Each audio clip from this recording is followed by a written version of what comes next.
আরজিকর কাণ্ডে তোলপাড় এখনও গোটা রাজ্য। আজ আরজিকর কাণ্ডে 6 মাস অতিক্রান্ত। আজ এমন দিনে 6 মাস অতিক্রান্ত যেদিন আরজিকরে নির্যাতিতা তরুণী চিকিৎসকের মৃতা চিকিৎসকের আজ জন্মদিন। আজ 9ই ফেব্রুয়ারি। 9ই আগস্ট রাতে ভয়াবহ ঘটনা ঘটে। চিকিৎসককে ধর্ষণ এবং খুন করা হয়। সেই খুনের কিনারা করতে তদন্ত চালাচ্ছে সিবিআই, কিন্তু 6 মাসে এখনও অধরা তদন্ত, এখনও অধরা মেন অপরাধী, এমনই দাবি নির্যাতিতার পরিবারের এবং আন্দোলনরত জুনিয়র চিকিৎসকদের। সঞ্জয় রায় মেন অভিযুক্ত হিসাবে চিহ্নিত হয়েছে, তবে সঞ্জয় রায় একা নয়, আরও ছিল অপরাধী।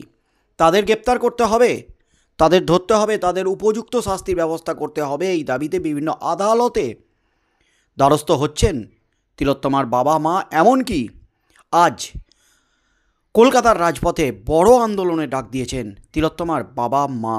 আর তার মধ্যেই কিন্তু এবার চিকিৎসক মৃত্যুর ঘটনায় বড় নির্দেশ কলকাতা হাইকোর্টের বিচারপতি দেবাংশু বসাকের ডিভিশন বেঞ্চের।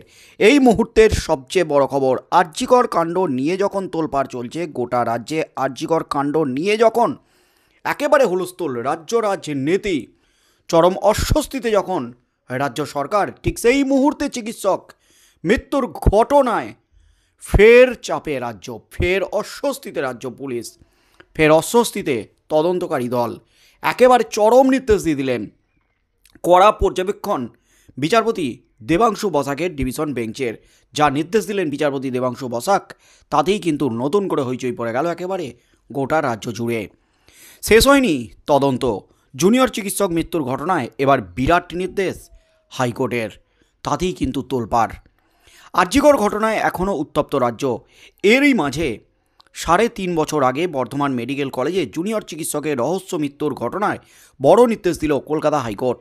2021 সালের 11ই আগস্ট রাতে বর্ধমান মেডিকেল কলেজের হোস্টেলের পাশে শেখ মোবারক হোসেন নামে এক জুনিয়র চিকিৎসকের দেহ উদ্ধার হয়। পরিবারের তরফে প্রথম থেকেই দাবি করা হয় তাদের ছেলেকে খুন করা হয়েছে। সেই মামলার তদন্তেই এবার সিট গঠনের নির্দেশ হাইকোর্টের। কলকাতা হাইকোর্টে মামলা উঠলে পূর্ব বর্ধমানের পুলিশ সুপারের তত্ত্বাবধানে একটি বিশেষ তদন্তকারী দল সিট গঠন করে তদন্তের নির্দেশ দিয়েছেন বিচারপতি দেবাংশু বসাক এবং বিচারপতি মোহাম্মদ সব্বর রশিদির ডিভিশন বেঞ্চ। 2021 সালের 11ই আগস্ট রাত 2:30টা নাগাদ হাসপাতাল কর্তৃপক্ষ জুনিয়র চিকিৎসকের বাবা শেখ হাফিজুল ইসলামকে ফোন করে জানায় তার ছেলে প্রচণ্ড অসুস্থ, গুরুতর আহত অবস্থায় তাকে হাসপাতালে ভর্তি করানো হয়েছে। ছেলের অসুস্থতার খবর পেয়ে পরিবার হাসপাতালে পৌঁছালে তারা দেখেন তাদের ছেলে মারা গেছে। চিকিৎসক মৃত্যুর ঘটনায় অভিযোগের ভিত্তিতে ঘটনার তদন্ত শুরু করে বর্ধমান থানার পুলিশ। যদিও খুনের অভিযোগের কিনারা করতে পারেনি রাজ্য পুলিশ।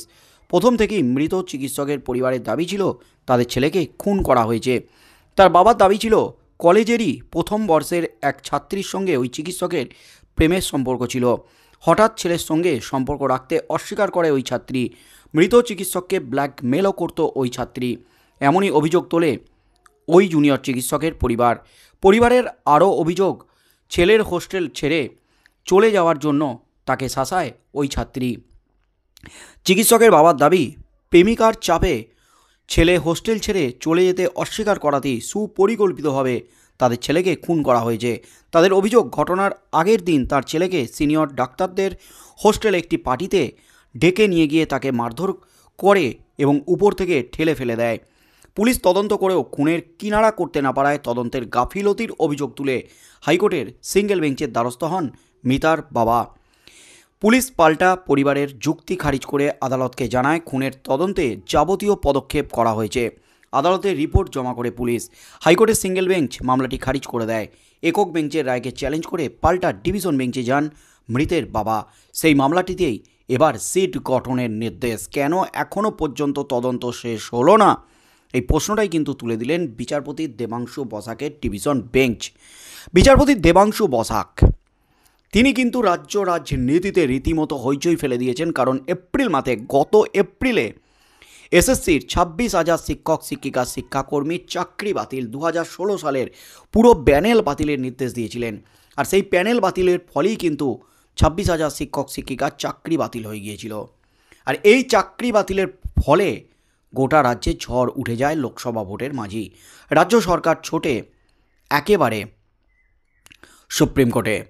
সুপ্রিম কোর্টের প্রাক্তন প্রধান বিচারপতি ডিওয়াই চন্দ্রচূড় সেই মামলায় স্থগিতাদেশ দিয়েছে। সেই মামলা এখনও চলছে সুপ্রিম কোর্টের প্রধান বিচারপতির এজলাসে। সেই মামলাটি কিন্তু আগামীকাল উঠতে চলেছে সুপ্রিম কোর্টে। আর তার আগেই কিন্তু এবার বিচারপতি দেবাংশু বসাক এবার ছাত্র মৃত্যু, চিকিৎসক মৃত্যু, জুনিয়র চিকিৎসক ডাক্তারি পড়ুয়া ছাত্রের মৃত্যুতে একেবারে চরম নির্দেশ দিয়ে দিলেন। কদিন আগেই কিন্তু আরজিকর কাণ্ড নিয়ে বড় নির্দেশ দিয়েছেন। বিচারপতি দেবাংশু বসাকের এজলাসে গিয়েছিল আরজিকরে খুন এবং ধর্ষণ কাণ্ডে সঞ্জয় রায়ের ফাঁসির দাবি। রাজ্য সরকার সঞ্জয় রায়ের ফাঁসির দাবি করে কলকাতা হাইকোর্টে দেবাংশু বসাকের ডিভিশন বেঞ্চে মামলা দায়ের করেছিল। কিন্তু বিচারপতি দেবাংশু বসাক রাজ্যের আবেদন খারিজ করে দিয়েছেন। রাজ্যের এখতিয়ার নিয়ে প্রশ্ন তুলেছিল সিবিআই। রাজ্যের এখতিয়ার নিয়ে প্রশ্ন ওঠায় সেই আবেদন কিন্তু খারিজ হয়ে গেছে। আর এবার ফের তিলোত্তমার মৃত্যু নিয়ে যখন তদন্ত নিয়ে যখন প্রশ্ন উঠে যাচ্ছে, সিবিআই যখন কাঠগড়ায়, রাজ্য সরকার, রাজ্য পুলিশ যখন কাঠগড়ায়, ঠিক সেই মুহূর্তে 3 বছর আগেকার ঘটনায় রীতিমতো ফের অস্বস্তিতে রাজ্য পুলিশ। রাজ্য পুলিশের তদন্ত নিয়ে প্রশ্ন তুলে দিল কলকাতা হাইকোর্ট ডিভিশন বেঞ্চ এবং মৃতের পরিবার। সিট গঠনের নির্দেশ দেওয়া হয়েছে। সিট গঠন করে তদন্ত করতে হবে এমনই নির্দেশ কলকাতা হাইকোর্টের। এই তদন্তে কি বেরিয়ে আসে, এই ডাক্তারি পড়ুয়ার মৃত্যুতে কে বা কারা দায়ী, তাদের নাম সামনে আসে কিনা, মেন মাথা ধরা পড়ে কিনা, সেদিকেই চোখ থাকবে গোটা রাজ্যের।